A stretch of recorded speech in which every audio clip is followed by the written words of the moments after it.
why is punting in fantasy basketball so useful? And what is it? Like, what people hear punting, especially people coming over from the fantasy football world, they're like, this is the wrong sport. Like, you told me it's basketball. Like, what's happening? Talk to me about the concept and why it's useful for people who want to win in fantasy. Yeah, so for me, I sort of fell into it. I guess I didn't come in through the points route like a lot of Americans do, because a lot transition from fantasy football, which is a points based. I've never played fantasy football, so I'm no expert at all. But from what I've heard, it's a points based sort of scoring system. So a lot of people that come over to basketball come in through that points based method, and then transition into category leagues or roto leagues. I didn't do that. I came straight in. I was just invited by some friends to play fantasy basketball. I had no idea what it was. It was a category league. Uh, so I did it for a few years and sort of figured out what it was, how it worked. And the reason I guess I got into punting and why I think it helps me is because by punting, like whichever category you punt, it skews rankings, it skews projections, it skews everything.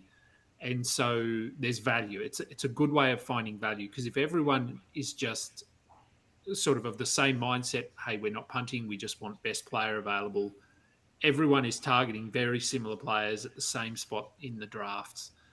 If you punt, which I mean, we'll chat about it when you punt certain categories, it bumps values way up, way down. And so it means that while everyone else is sort of chasing specific players, you can go, hey, this guy who's in, I guess, in a generalized setting, he might be, I don't know, a top 50 guy. But in your build, he's top 30. So you can take him at 40 and you're not really reaching then. So for me, it just differentiates you from other players.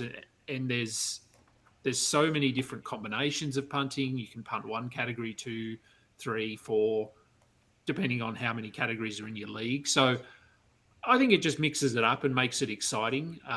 And for me, it also makes it a little bit easier going into a draft. You probably shouldn't go in with a draft strategy, but I do.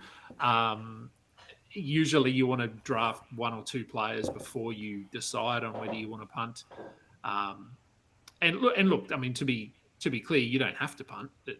And I'm happy if no one in my league punts. If I'm the only one punting, then I'm going after certain guys. So yeah, look, for me, I just think it adds another nuance to the category format.